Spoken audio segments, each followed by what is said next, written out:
आणि चंदन बटव्याची भाजी तुम्ही खाल्लेली आहे का? खाल्लेली असेल तर कमेंटमध्ये नक्की सांगा। खूप छान लागते ही भाजी, सुकी पण करू शकता आणि पातळही करू शकता। तर मी आज पातळ करणार आहे, मस्त लागते अगदी छान भाकरीबरोबर। तर छान अशी निवडून घ्यायची आहे आणि ह्याच दिवसामध्ये येते, थंडीमध्ये येते ही भाजी।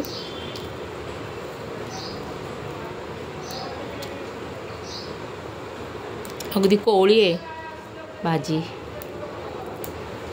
छान चंदन बटव्याची भाजी साफ करून घेतलेली आहे, अगदी कोवळी भाजी आहे आणि पालकही साफ करून घेतलेला आहे। आपण आता हे स्वच्छ धुवून घेऊया।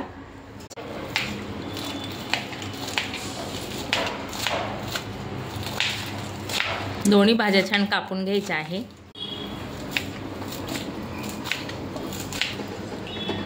तेल टाकून घ्यायचं आहे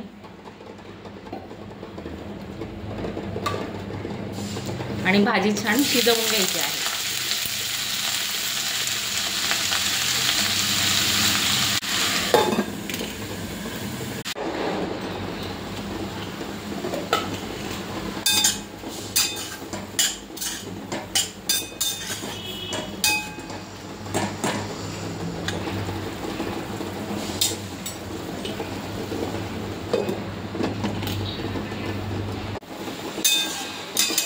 आणि दोन्ही भाज्या छान शिजवून झालेल्या आहे।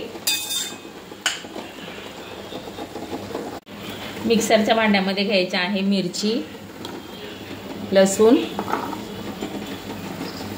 आणि जिरे आणि हे बारीक वाटून घ्यायचं आहे। आणि ह्या ज्या भाजीमध्ये थोडंसं पाणी घालून घ्यायचं आहे, चण्याचं पीठ आणि चमच्यानी रवीनी किंवा हँड मिक्सीने असं घोटून घ्यायचं आहे।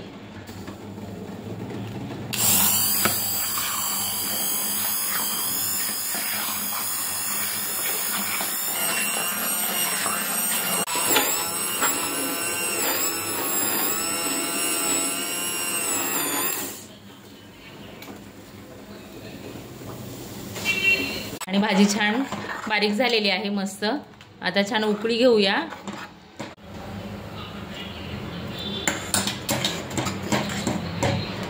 भाजी छान उकळत आहे, आपण भाजी दुसऱ्या गॅसवरती ठेवूया आणि इकडे फोडणी करायला घेऊया।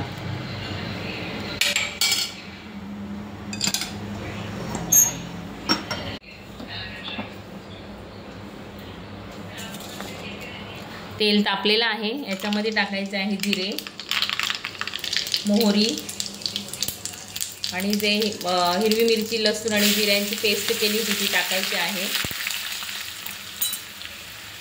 थोडासा कापलेला लसूण टाकायचा आहे, छान लागतो तो।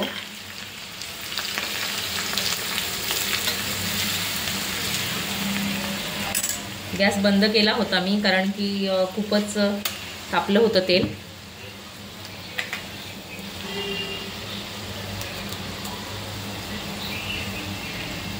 हिंग,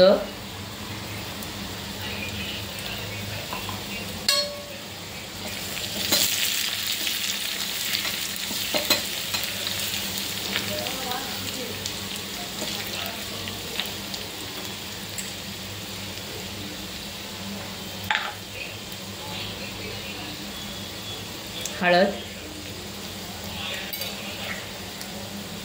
थोडंसं लाल तिखट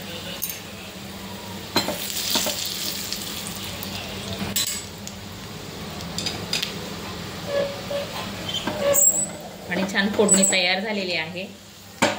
आणि जी उकळलेली भाजी आहे याच्यामध्ये आपण ही फोडणी ओतून घ्यायची आहे।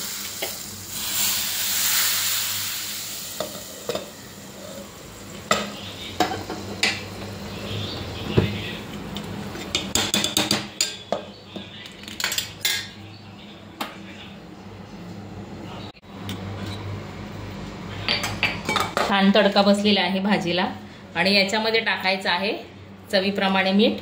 मीठ टाकून झाल्यानंतर याच्यामध्ये टाकायचं आहे 2 चमचे दाण्याचं कूट। छान मिक्स करून घेऊया। तुम्हाला हवे तर तुम्ही अख्खे शेंगदाणे टाकू शकता। आणि 2 मिनिटं भाजी छान उकळून घ्यायची आहे।